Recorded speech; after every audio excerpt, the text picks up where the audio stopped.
예수께서 다시 사셨습니다. 예수께서 부활을 하셨습니다. 사셨네, 사셨네, 예수 다시 사셨네. 우리 기독교를 한마디로 가리켜서 부활의 종교라 이렇게 이야기합니다. 여타의 모든 종교는 죽음에서 인생의 의미를 찾습니다. 그러나 우리 기독교만은 예수의 부활에서 그 의미를 찾습니다.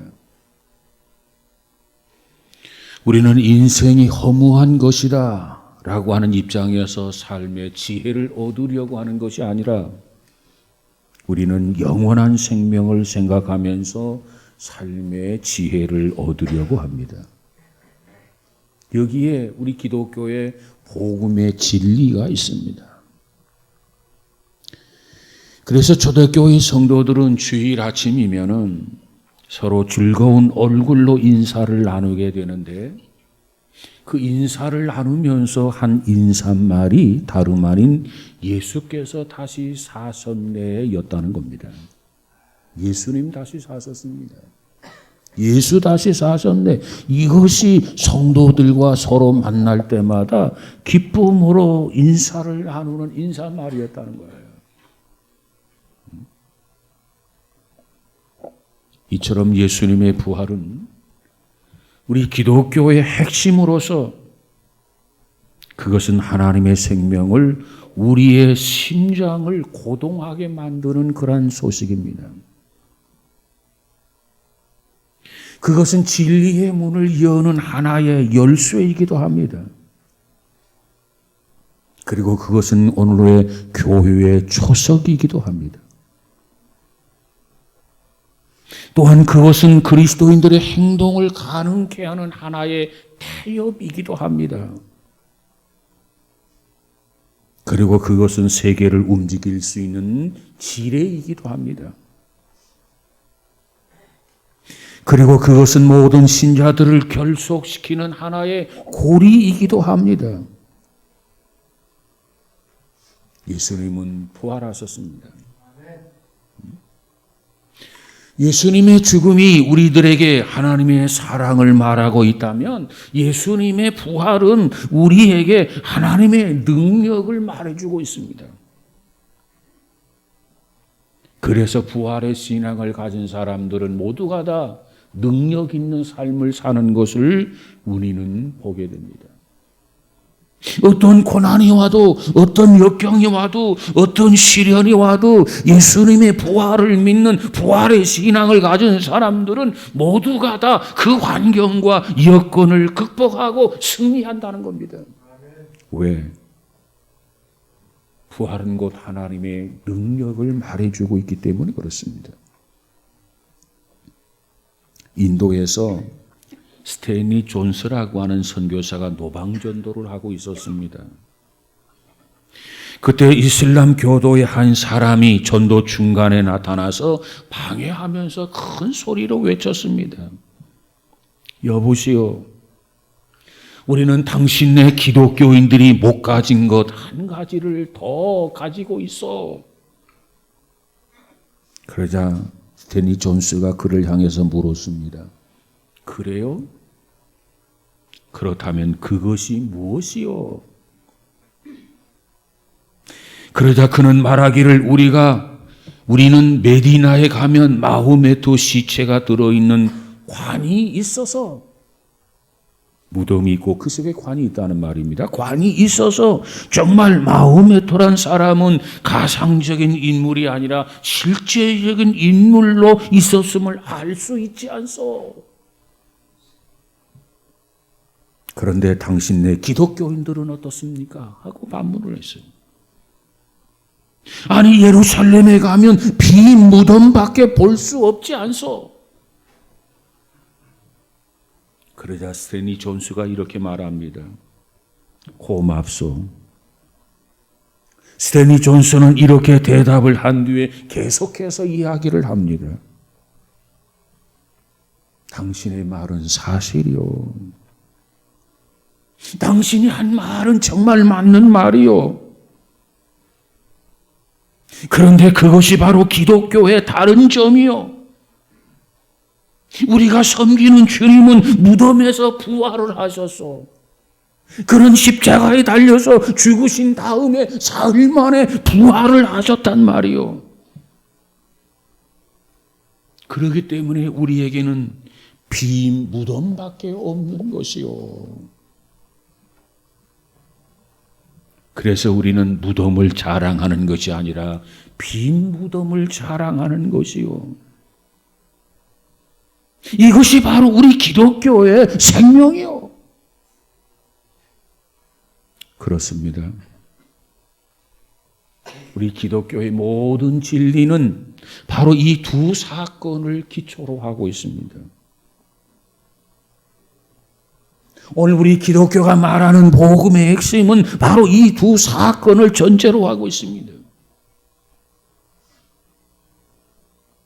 복음의 핵심은 하나님이 말씀하신 대로 예수 그리스도가 십자가에 달려서 죽으셨단 말입니다. 그리고 성경에서 말한 그대로 사흘 만에 그저 장사 지냈다가 무덤에서 부활을 하셨다는 겁니다. 그리고 부활의 사실을 40일 동안 많은 제자들에게 보여주셨습니다. 그리고 승천하시면서 약속을 남겨주셨는데 다시 오심하고 약속을 하셨습니다. 정말 이처럼 예수님께서 이 땅에 오셔서 죽으시고 사흘 만에 다시 살아나셨다는 사실입니다. 이것이 우리 신자들의 구원의 동기이며 구원의 내용이며 구원의 목적임을 보여줄 뿐만 아니라 신앙의 기초가 되는 것입니다. 우리 모두의 신앙의 기초가 있는데 그 기초가 바로 예수님이 십자가에 죽으셔서 사흘 만에 부활하셨다는 사실, 이 두 가지 사건을 기초로 해서 세워진 신앙이라야 그 신앙이 건강한 거예요. 그러므로 여기서 빗나간다고 한다면 그 신앙의 모든 것이 그릇되며 헛될 수밖에 없는 겁니다.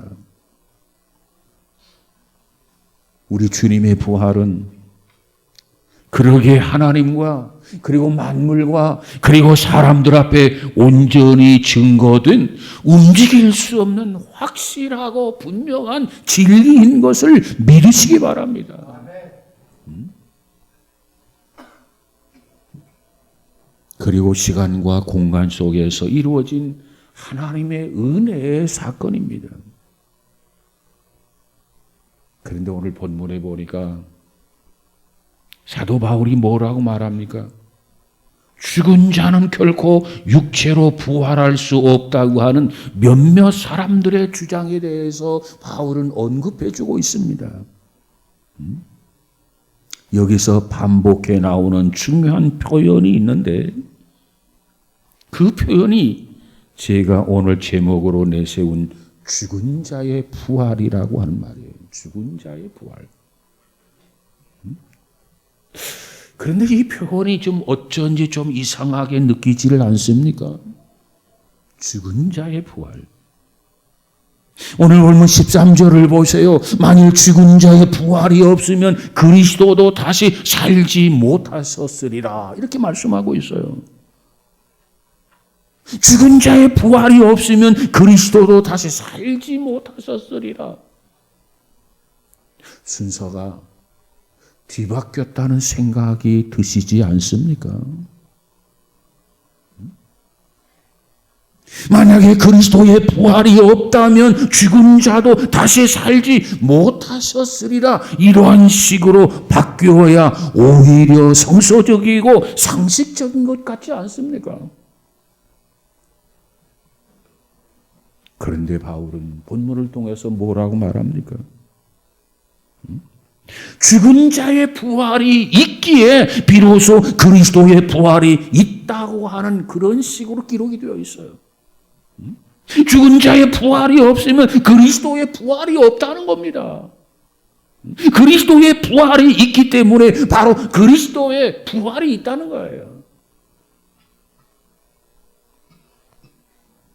그렇습니다. 죽은 자의 부활이 있기 때문에 그리스도의 부활이 있는 거예요. 죽은 자의 부활이 없으면 그리스도의 부활이 없습니다. 그렇다면 성경은 일반적인 인간의 부활로부터 유도해서 그리고 그리스도의 부활을 언급해 주고 있습니다. 일반적인 인간은 결코 부활을 할 수가 없습니다. 왜? 성경은 뭐라고 말합니까? 모든 사람이 죄를 범하였음에 하나님의 영광에 이르지 못한다 그랬어요. 모든 사람이 죄가 있다는 겁니다. 그리고 그 죄의 대가는 뭡니까? 죽음이기 때문에, 멸망이기 때문인 것입니다. 그렇다면 오늘의 이 구절들을 우리는 어떻게 이해해야 옳을까요? 이 말씀의 근본적인 이해는 그리스도의 부활도 예수의 다른 사건과 마찬가지로 우리 인간들을 위해서 생겨난 사건이라는 거예요. 예수님께서 하늘의 보좌를 버리시고 이 땅에 오신 이유가 무엇입니까? 우리 인간을 위해서 이 땅에 오신 것 아닙니까? 예수님이 십자가에 죽으신 것, 왜 예수님이 십자가에 달려서 죽으셨습니까? 우리 인간을 위해서 십자가에 죽으신 것 아닙니까? 그와 마찬가지로 예수님께서 부활하신 것도 우리 인간을 위해서 부활하신 사건이라는 거예요. 예수님이 승천하셨습니다. 예수님이 다시 오신다고 말씀하셨습니다. 이것도 우리 인간들을 위해서 주께서 친히 계획하시고 예정하신 것이 아니겠습니까? 그렇습니다. 그리스도의 부활은 곧 예수의 다른 사건들과 동일하게 우리 인간들을 위해서 일어난 사건인 것을 믿으시기를 바랍니다. 인간의 부활이 강조되지 않는다고 한다면 그리스도가 부활을 했다 손치더라도 무의미하다는 겁니다. 우리 인간이 부활하지 아니하면 그리스도의 부활은 아무런 나와 관계가 없다는 거지요. 그리스도가 부활하신 까닭은 우리 인간은 죽음을 이겨내면서 우리를 부활시키기 위하여 그리스도가 부활하신 것을 믿으시기를 바랍니다. 그래서 그리스도의 부활을 뭐라고 말합니까? 전 열매라 이렇게 말씀하고 있는 겁니다. 예수님의 부활은 인간 부활, 인간 구원이 전제되어 있는 부활이라는 겁니다. 그래서 이 부활의 복음은 예수 그리스도의 부활의 그 기반, 기초를 두고 있는 겁니다. 예수 그리스도의 부활이 없으면 복음은 복음이 될 수가 없습니다. 왜냐하면 그리스도의 부활이 없다면 우리는 죄로부터 구원을 받을 길이 없기 때문에 그렇습니다. 그런데 오늘 본문에 보면 아마도 고린도 교회 안에는 인간 육체의 부활을 부인함으로써 그리스도의 부활을 부인하는 사람들이 있었던 것으로 보입니다. 아니 사람이 죽으면 그걸로 끝이지. 아니 죽은 사람이 어떻게 부활한단 말이야. 그렇기 때문에 그리스도의 부활도 역시 부인한다는 거죠. 만약에 그것이 사실이었다고 한다면 고린도 교회의 신앙은 제 아무리 생명력이 있다고 하더라도 아무 유익이 없게 된다는 겁니다. 왜냐하면 신앙의 대상인 예수, 죽은 존재이기 때문에 그렇습니다. 십자가에 죽으시고 부활하지 않았다면 신앙의 대상이 죽은 존재로 끝난다는 거지요. 그렇다면 죽은 존재로 끝이 나게 되면 어떻게 됩니까? 세상의 모든 인위적인 종교와 다른 점이 무엇이겠습니까? 동일하다는 거죠. 그래서 바울은 15절 16절에서 뭐를 말합니까? 부활을 부정하면 교회의 사도들은 마치 사기꾼, 협작꾼에 지나지 않게 될 것이라고 말하고 있어요. 왜? 사도들이 끈질기게 그리스도의 부활을 한결같이 증거했기 때문에 그렇습니다. 계속해서 17절에서 바울은 뭐라고 말합니까? 인간 육체의 부활을 부인함으로써 그리스도의 부활을 부정하게 되면 이 고린도 교회의 교인들의 구원은 단순히 상상 속에서만 구원이 되고 말 것이라는 거예요. 실제적인 구원은 이루어지지 아니하고 그저 상상 속에서만 그렇게 나는 구원받았다 그렇게 착각하고 끝나는 거라는 거예요.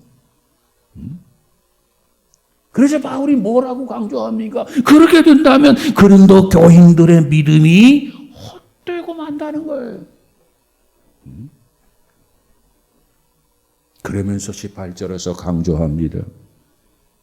만약 그리스도께서 다시 살아나시지 않았다면 고린도 교인 중에 먼저 죽은 이들의 상황, 축복된 상황이 아니라 멸망에 빠지게 되는 것이라는 것을 강조해 주고 있어요.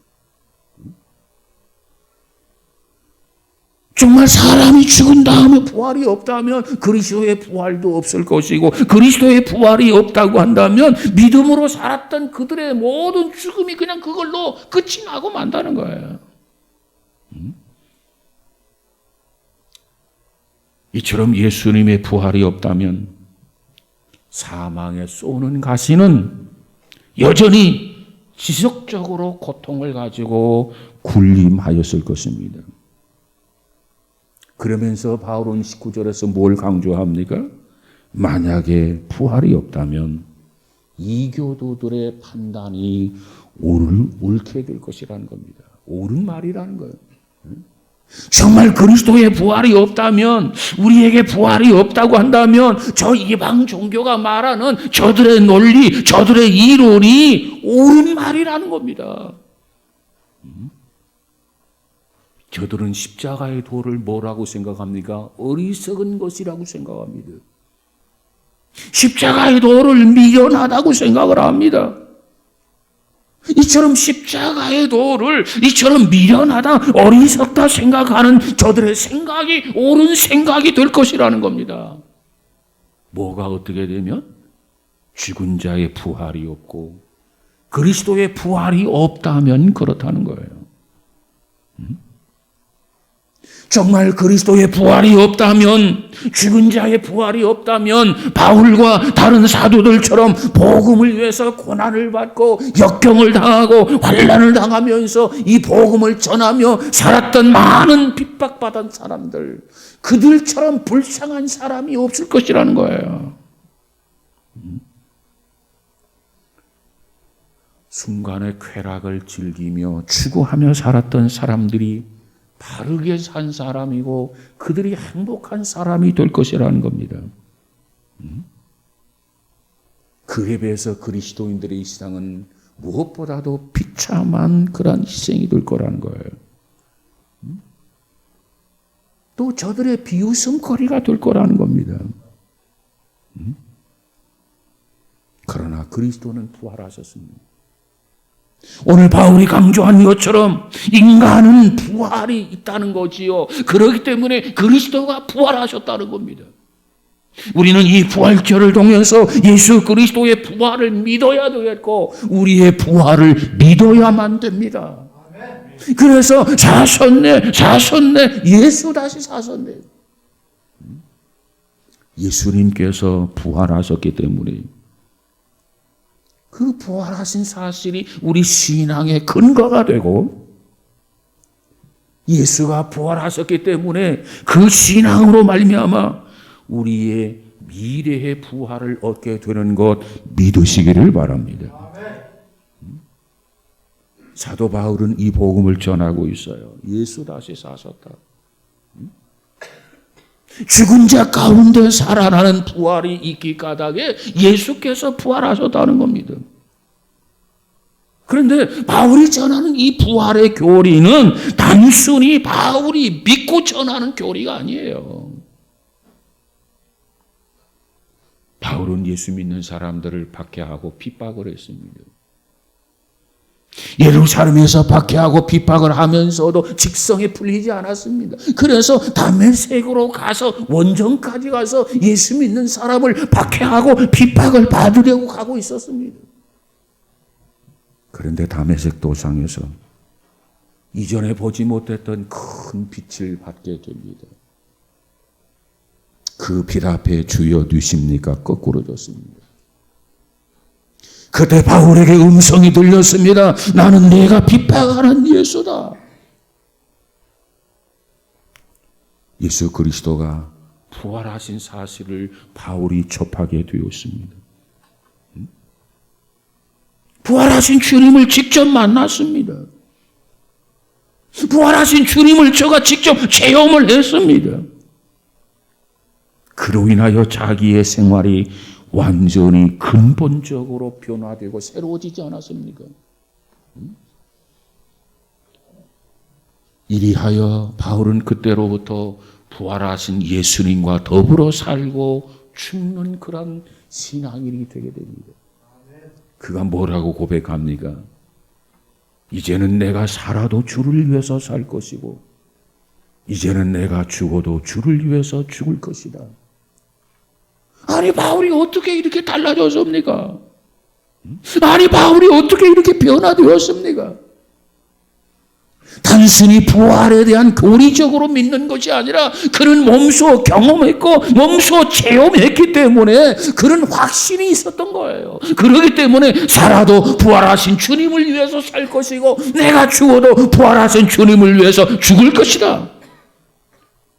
그러면서 예수 다시 사셨네. 이 부활의 사실을 증거하면서 복음을 전하는 사역에 그의 온 몸과 온 생애를 바치면서 마지막 순교까지 하지 않았습니까? 이것이 바울의 부활의 신앙이었습니다. 여러분, 우리는 이 부활을 말하게 될 때 역사적 부활과 실존적 부활을 말합니다. 다시 말하면 역사적 사건과 신앙적 사건이라는 겁니다. 예수님께서 부활하신 역사적 사건이 있는데 우리 개인적으로 그 사건을 믿지 않는다고 한다면 예수님의 부활은 우리에게 사건화되지 않는다면 우리에게 아무 의미도 없다는 거예요. 우리는 무엇보다도 예수님께서 사흘 만에 부활하셨습니다. 그와 같은 역사적 사건이 우리의 실존적 부활로서 나 개인에게 사건화되어져야 된다는 겁니다. 그래서 예수를 믿어야 돼요. 부활하신 예수님을 믿어야 된단 말이에요. 이 부활하신 예수님을 만나야 돼요. 우리도 바울처럼 부활하신 예수님을 내 생활 속에서 체험을 해야만 한다는 겁니다. 근데 역사적으로 부활하셨어요. 성경에서 부활하셨다고 말씀하고 있어요. 나 개인이 믿지 않는다면, 나 개인에게 사건화되지 않는다면 우리에게는 아무런 의미가 없다는 거예요. 여러분, 오늘 이 부활절에 우리는 무엇보다도 역사적 사건인 이 부활이 실존적 부활로서 내 개인이 부활의 신앙을 받아들이고 부활의 신앙을 가지고 정말 주님을 만나고 경험하면서 살아가는 우리 모두가 다 되어지기를 주님의 이름으로 축복합니다. 주님이 부활한 사실을 믿어야 돼요. 그리고 이 부활의 신앙을 우리의 삶 속에 실천해야 된단 말이에요. 그럴 때 예수님의 부활이 우리에게는 새 소망이 되어집니다. 그럴 때 예수님의 부활을 통해서 우리의 감정이 생기게 되는 겁니다. 그럴 때 예수님의 부활을 통해서 우리에게 새로운 목적과 방향이 주어지는 것입니다. 그럴 때 예수님의 부활을 통해서 우리에게 새로운 운명이 주어지게 되는 것입니다. 그럴 때 예수의 부활을 통해서 새로운 인식과 자세를 갖게 되는 것입니다. 사실 이 부활은 사람의 본성에 의한 것이 아니라 하나님께서 그의 독생자 예수 그리스도를 십자가로 내어주었고 그리고 사흘 만에 부활케 하심으로써 모든 인류를 죄로부터 자유와 더불어 부활에 대한 소망을 갖게 하신 하나님의 은혜의 사건이라는 거예요. 그러므로 우리는 무엇보다도 예수님의 부활에 대한 절대적인 신뢰가 있어야 됩니다. 절대적인 믿음이 필요하단 말이에요. 정말 주님이 부활하셨습니다. 부활의 신앙을 갖고 있습니다. 이런 고백 속에서 살아간다고 한다면 그와 같은 삶은 마지막 순간에 준비된 인생이라고 볼 수 있습니다. 나는 지금 죽어도 천국 갈 수 있습니다. 그런 고백을 할 수 있단 말이에요. 정말 이와 같이 부활의 신앙을 가지고 살아가는 삶, 부활하신 주님을 붙들고 살아가는 삶, 이 부활의 신앙을 통해서 새 생명을 얻게 되는 것은 물론이거니와 주님과 동행하는 삶을 살아가게 되는 것입니다. 로마서 6장 11절에 가보니까 바울이 뭐라고 말합니까? 이와 같이 너희도 너희 자신을 죄에 대하여는 죽은 자요 그리스도 예수 안에서 하나님을 대하여는 산 자로 여길지어다. 정말 우리가 그리스도 안에서 부활의 신앙을 붙들고 나는 죄에 대해서 죽은 자요. 여러분, 죄에 대해서 죽은 자는 더 이상 반복해서 죄를 지을 수 없는 거 아니겠습니까? 의에 대해서 산 자다. 그리스도 예수 안에서 하나님에 대해서 산 자다. 그렇기 때문에 우리는 무엇을 하든지 주를 위해서 하나님을 위해서 할 수 있는 거예요. 왜? 살아있기 때문에. 바울은 이런 고백을 합니다. 나는 날마다 죽노라. 그의 간증이죠. 아니 바울이 왜 날마다 죽는다고 말을 하고 있을까? 나는 지금 죽어도 원이 없다. 어떻게 이런 고백이 가능할 수 있었을까?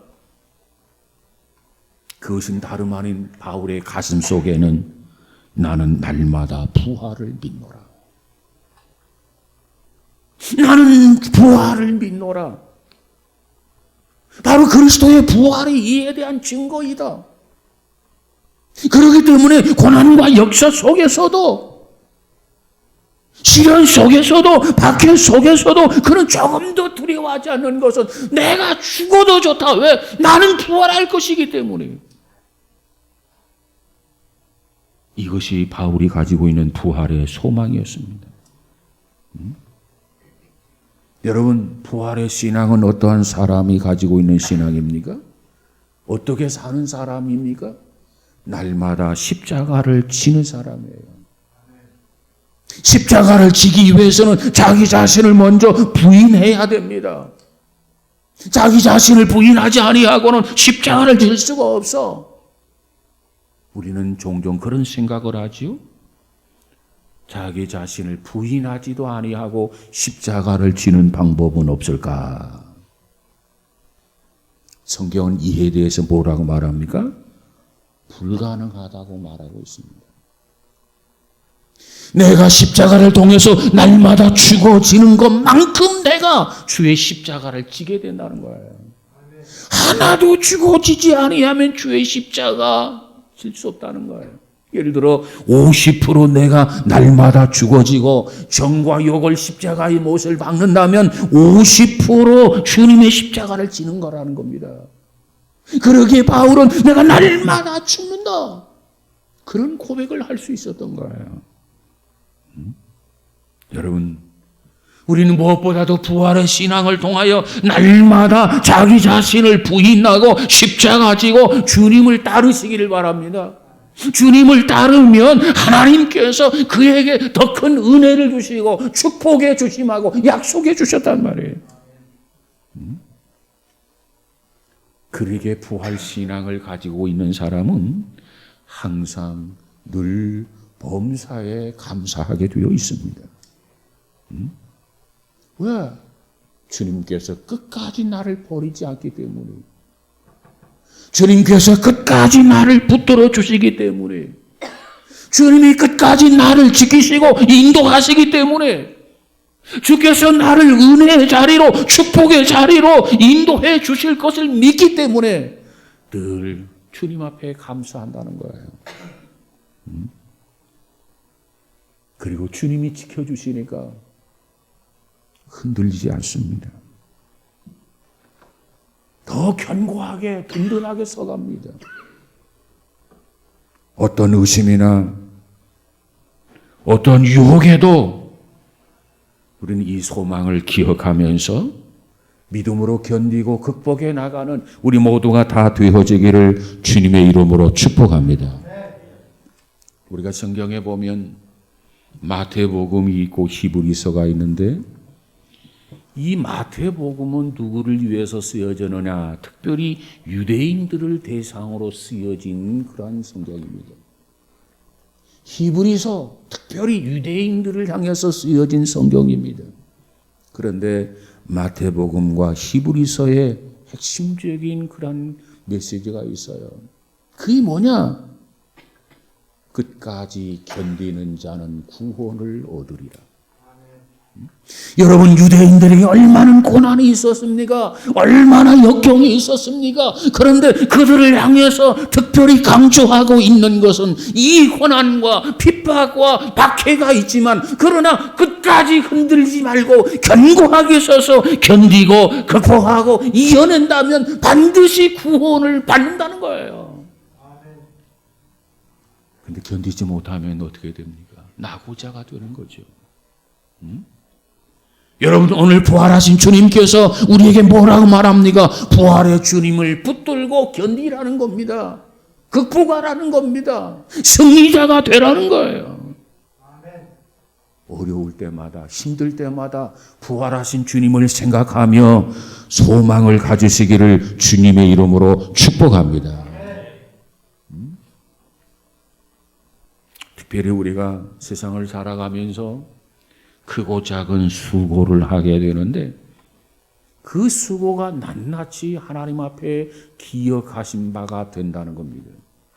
이게 무슨 소리냐? 하나님이 보지 않는 것 같지만은, 하나님이 인정하시지 않는 것 같지만, 우리의 수고들, 그 수고가 작은 것이든 큰 것이든 그 수고를 하나님은 하나도 놓치지 아니하고 모든 것을 낱낱이 하나님이 다 기억하신다는 겁니다. 그러면 기억하셔서 뭐 하시는데? 우리에게 특별히 영광스러운 상을 베푸신다는 거예요. 보상해 주시겠다는 겁니다. 이것이 주께서 주신 약속입니다. 여러분, 예수님께서는 부활을 하셨습니다. 그리고 승천하셨습니다. 그리고 지금도 우리를 위해서 계속해서 역사하고 계시는 것을 믿으시기 바랍니다. 어떻게 역사하셨나? 먼저 성령을 보내주셨습니다. 주님께서 죽으시고 부활하시고 40여일 동안 많은 사람들을 만나주시고 증거를 보여주고 저들로 하여금 체험하게 하고, 그리고 승천하시면서 너희들이 본 그대로 다시 오심하고 말씀하셨는데, 내가 가서 보혜사 성령을 보내주겠다. 너희는 이제부터 예루살렘을 떠나지 말고 열심히 기다려라. 약속하신 것을 기다리고 기도하라고 말씀하셨어. 저들은 이 말씀을 붙들고 열흘 동안 오순절 그 다락방에서 열심히 기도했더니 정말 주께서 하나님 나라에 가셔서 성령을 이 땅에 보내주신 것을 믿으시기를 바랍니다. 그렇습니다. 지금도 우리 주님께서는 하늘에서 우리를 중보자로 사역하고 계시는 것을 믿으시기를 바랍니다. 우리를 위해서 끊임없이 기도해 주고 계신단 말이에요. 나 자신을 위해서 기도해야 되는데 뭘 모르니까 기도를 안 해. 이걸 안타깝게 여긴 나머지 주님께서는 지금도 하나님의 우편에서 하나님의 자녀요 하나님의 백성들을 위해서 기도하는 것을 믿으시기를 바랍니다. 그러게 오늘도 우리는 그 은혜를 힘입어서 은혜의 보좌 앞에 나와서 주님 앞에 예배 드리는 게 아니겠습니까? 그리고 그때마다 은혜를 주시고 그때마다 은사를 베풀어 주셔서 세상에 사는 날 동안 주를 위해서 살라고 주님은 우리에게 당부해 주고 있습니다. 여러분, 예수님께서는 이 부활의 능력으로 오늘 우리에게 영적인 능력을 부여하는 것을 믿으시기 바랍니다. 그래서 예수님께서 부활하셨다는 이 사실을 믿는 신앙인마다 모두가 다 영적인 능력을 얻어서 살아가는 모습을 보잖아요. 예수님은 사망 권세를 깨뜨리고 부활하셨습니다. 그 사실을 믿고 신뢰하는 사람마다 능력 있는 삶을 살아갈 수 있습니다. 왜? 예수 부활이 능력 있는 삶의 원천이기 때문에 그렇습니다. 자, 예를 들어 볼까요? 예수님의 제자들이 있습니다. 3년 동안 예수님을 따라다니면서 말씀을 배우고 많은 훈련을 했어요. 그럼에도 불구하고 예수님의 부활을 만나기 전에는 그들 모두가 나약하기가 이를 데 없었습니다. 그와 같이 나약하고 연약했던 제자들 부활하신 주님을 만나서요. 이 부활하신 주님을 체험했어요. 그리고 그가 완전히 달라졌어요. 나약하고 연약했던 그들, 두려워서 벌벌 떨었던 그들, 문고리를 꽂고 걸어 잠가야만 했던 그들에게 이와 같이 부활의 능력이 임하게 되니까 어떻게 됩니까? 강하고 담대한 복음의 전도자로 변신했다는 거예요. 그리고 훗날 자기의 생명을 아끼지 아니하고 내어놓을 수 있었던 그런 제자들이 된 거 아니겠습니까? 오히려 순교를 영광으로 생각하지 않습니까? 왜 이렇게 달라졌습니까? 왜 이렇게 변화되었습니까? 왜 이렇게 새롭게 되어졌습니까? 그 요인을 보니까는 그들 모두가 다 주님의 부활을 목격하고 체험했기 때문이에요. 여러분, 오늘 이 부활절을 통해서 우리도 예수 그리스도를 만나고 체험해서 이와 같이 달라지고 변화되어져서 살아도 주를 위해서 살고 정말 죽어도 주를 위해서 죽을 수 있는 믿음의 성도, 주의 자녀들이 다 되시기를 주님의 이름으로 축복합니다. 사실 우리가 십자가만 가지고는 그리스도의 사랑이 충분하게 증명될 수가 없습니다. 왜냐하면 주께서 우리를 위해서 죽으셨다고 하지만 거기에 다시 사시는 역사가 없었다면 우리의 신앙은 하나의 감상주의에 불과했을 것입니다.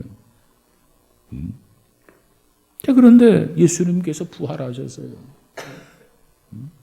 살아나셨어요.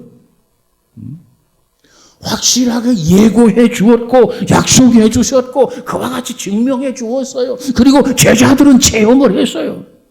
여러분, 오늘 우리들도 이 약속을 믿고 제자들의 체험을 믿고 우리도 이 부활절에 주님을 만나고 이 체험하고 우리도 제자들이 달라진 것처럼 우리도 달라지고 제자들이 변화된 것처럼 우리도 변화되는 그와 같은 신앙인이 되시기를 주님의 이름으로 축복합니다. 이 부활의 약속이 우리 그리스도인들에게 그리스도인으로 살게 하는 하나의 동력이 되었습니다. 동력. 부활을 믿는 사람은 힘있게 살아가지만 이 부활에 대한 신앙이 믿지 못하는 사람, 변변치 못한 사람은 그저 평생 그저 나약하게 그저 의심하면서 살다가 죽는 거예요. 여러분, 예수님은 부활하셨습니다. 그걸 믿으세요. 확신을 가지세요. 그래서 그것이 저와 여러분에게 동력이 되고 에너지가 되어서 우리도 제자들처럼 힘있게 그리고 당당하게 살아갈 수 있는 귀한 성도들이 되시기를 주님의 이름으로 축복합니다. 오늘날 우리 교회가 구약시대처럼 안식일을 지키는 것이 아니라 주일을 지킵니다. 주일. 주의 날.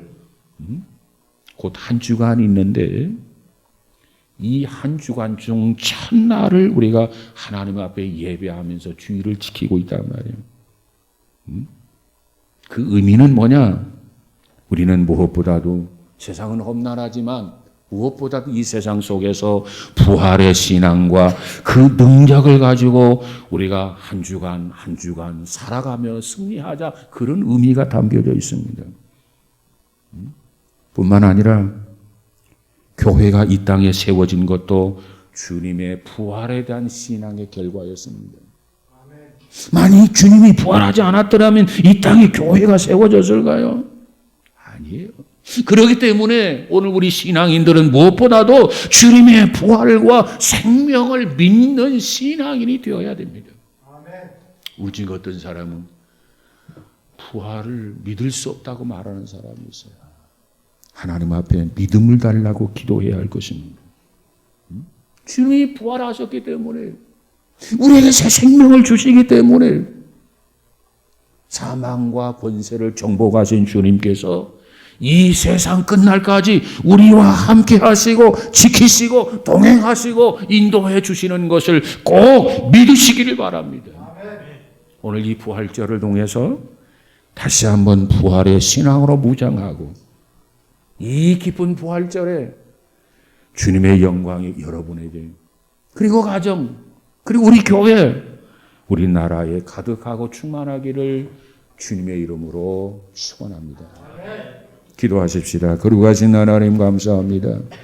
예수님의 부활, 역사적 부활이 실존적 부활으로 우리 개인의 부활로 경험되고 체험되어지는, 고백되어지는 우리 모두가 되어지게 하여 주옵소서.